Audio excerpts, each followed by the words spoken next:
जय श्री महाकाल भक्तों एक बार फिर से आपका स्वागत है हमारे धार्मिक चैनल में। श्री गणेशाय नमः। जय श्री महाकाल। हर हर महादेव।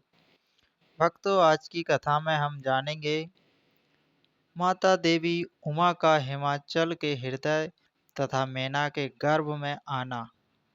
भक्तों, गर्भस्थ देवी का देवताओं द्वारा स्तुति, स्थावन, वंदन और उनका दिव्य रूप से प्रकट होने और माता मैना से बातचीत तथा नवजात कन्या के रूप में परिवर्तित होना। भक्तों, आज माता रानी का जन्म होगा।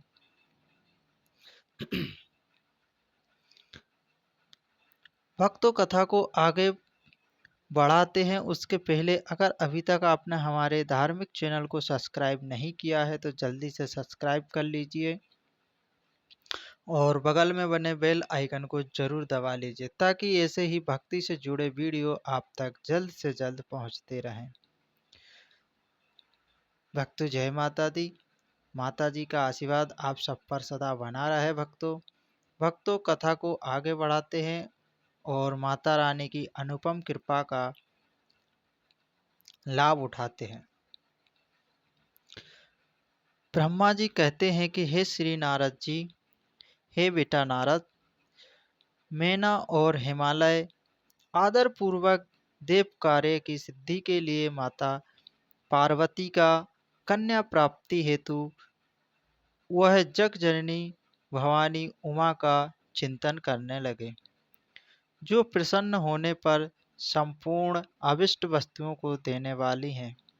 वह महेश्वरी उमा अपने पूर्ण अंश से गिरिराज हिमालय के चित्र में प्रविष्ट हुई। इससे उनके शरीर में अपूर्व एवं सुंदर प्रभा उतर आई। वे आनंद मगन हो अत्यंत प्रकाशित होने लगे। उस अद्भुत तेजो राशि से संपन्न महामना हिमालय अग्नि के समान कांतिमान हो गए। तत्पश्चात सुंदर कल्याणकारी समय में गिरिराज हिमालय ने अपनी प्रिय मैना के उदर में शिवा के उस परिपूर्ण अंश को आदान किया। इस तरह गिरिराज की पत्नी मैना ने हिमवान के हृदय में विराजमान करुणा निधान देवी की कृपा से सुखदायक गर्भ धारण किया। संपूर्ण जगत की निवास भूता देवी के गर्भ में आने से गिरिराज प्रिय मैना सदा तेजोमंडल के बीच में स्थित होकर अधिक शोभा पाने लगी। उनके मुख पर दमदमाता हुआ तेज अग्नि जैसा सूर्य तुल्य जैसे तेज चमकने लगा। अपने प्रिय शुभा अंगनी मैना को देखकर गिरिराज हिमालय बड़ी ही प्रसन्नता का अनुभव करने लगे। गर्भ में मां जगदम्बा के आ जाने से वे महान तेज से संपन्न हो गईं थीं। उन्हें उस अवसर में विष्णु आदि देवता और मुनियों ने देखा और वहां जाकर गर्भ में निवास करने वाली शिवा देवी की स्तुति वंदना की और तत्पश्चात महेश्वरी को नाना प्रकार से स्तुति करके प्रसन्नचित हुए। वे सब देवता भक्तों अपने अपने धाम को चले गए। जब भक्तों 9वां महीना बीत गया और 10वां महीना भी पूरा हो चला, तब माता जगदम्बा कालिका ने समय पूर्ण होने पर गर्भस्थ शिशु की भांति जो शिशु की गति होती है उसी गति को धारण किया, अर्थात भक्तों जन्म ले लिया। बोलो जय माँ भवानी, अम्बे माँ भवानी की जय, जगजननी की। उस अवसर पर अधा शक्ति सती सतवी शिवा पहले मैना के सामने अपने ही स्वरूप में प्रकट हुई। भक्तों, बसंत ऋतु में चैत्र मास की 9वीं तिथि को मृगशिरा नक्षत्र में आधी रात के समय चंद्रमंडल से आकाश गंगा की भांति मेनका के उदर से देवी शिवा का अपने ही स्वरूप में प्रादुर्भाव हुआ और उस समय संपूर्ण संसार में प्रसन्नता छा गई।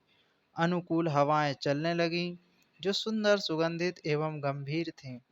भक्तों, उस समय जल की वर्षा के साथ साथ फूलों की भी वृष्टि हुई। भक्तों, विष्णु आदि सब देवता वहां आए और सब ने सुखी होकर प्रसन्नता के साथ माता जगदम्बा के दर्शन किए और शिवलोक में निवास करने वाली दिव्य रूप महामाया शिव कामनी मंगलमया कालिका माता का स्थावन किया, पूजन किया। तब ब्रह्मा जी कहते हैं कि नारद बेटा, जब देवता लोग स्तुति करके अपने अपने घर को चले गए, तब मेनका उस समय प्रकट हुई नीलकमल दल के समान कांतिमती श्याम वर्णा माता देवी को देखकर अति प्रसन्न और आनंद का अनुभव करने लगी। मैना देवी देवी के उस दिव्य स्वरूप का दर्शन करके गिरि प्रिय मैना को ज्ञान प्राप्त हो गया। वे उन्हें महेश्वरी समझकर अत्यंत हर्ष से उल्लासित हो प्रसन्न होती और संतोष पूर्वक बोली। मैना कहने लगी कि माँ जगदम्बे, हे माँ जगदम्बे, हे महेश्वरी, आपने बड़ी ही कृपा की जो मेरे सामने प्रकट हुई। हे अंबिके, आपकी बड़ी ही शोभा हो रही है। हे शिवा, आप संपूर्ण शक्तियों में अधा शक्ति तथा तीनों लोकों की जग जननी हैं। हे देवी, आप भगवान शिव को सदा ही प्रिय हैं तथा संपूर्ण देवताओं से प्रशंसित पराशक्ति हैं। हे महेश्वरी, आप कृपा करें और इसी रूप से मेरे ध्यान में सदा सदा के लिए स्थित हो जाएं, मेरे चित्त में समा जाएं, साथ ही मेरी पुत्री के अनुरूप प्रत्यक्ष दर्शनीय रूप धारण करें। ब्रह्मा जी कहते हैं कि भक्तों, हे बेटा नारद, परवर पत्नी मैना की यह बात सुनकर अत्यंत प्रसन्न हुई शिवा देवी ने उस समय गिरि प्रिया को इस प्रकार उत्तर दिया। माता देवी बोली, हे मैंने तुमने पहले तत् तत्परता पूर्वक मेरी बहुत बड़ी भारी सेवा की थी। उस समय तुम्हारी भक्ति से प्रसन्न हूँ। मैंने वर देने के लिए तुम्हारे निकट आई और वर मांगो, वर मांगो। मेरी इस वाणी को सुनकर तुमने जो वर मांगा वह इस प्रकार था। माता स्मरण कराती हैं और मैना को कहती हैं कि आपने कहा था कि हे महादेवी, आप मेरी पुत्री हो जाएं और देवताओं का हित साधन करें।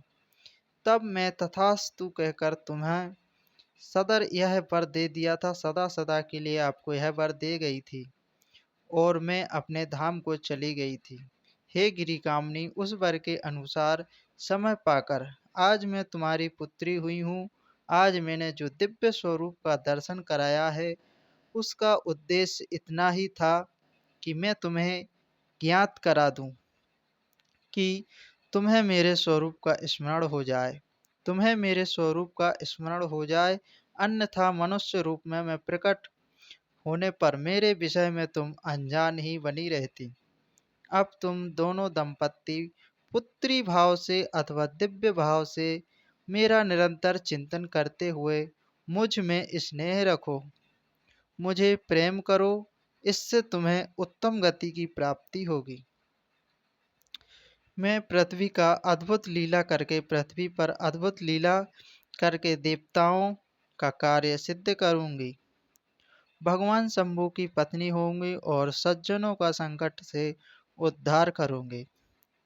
भक्तों, ऐसा कहकर जग जननी माता शिवा चुप हो गई और उसी क्षण माता देखते ही देखते प्रसन्नता पूर्वक नवजात पुत्री के रूप में, नवजात शिशु के रूप में परिवर्तित हो गई और रुदन करने लगी, रोने लगी। भक्तों, इसके आगे की कथा आपको हम अपने अगले वीडियो में आप तक पहुंचाएंगे। जब तक के लिए जय माता दी।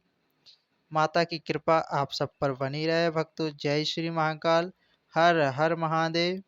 भक्तों, यह कथा हम आपको हाफ टुकड़े टुकड़ों में इसलिए सुनाते हैं ताकि आपका समय अधिक बर्बाद ना हो और उत्तम ज्ञान आप तक पहुँचे। भक्तों, अगर मेरे द्वारा प्रस्तुत की गई कथा में कोई त्रुटि या गलतियाँ होती हैं तो उनके लिए मैं क्षमा चाहता हूँ और आप हमें कमेंट करके बता सकते हैं।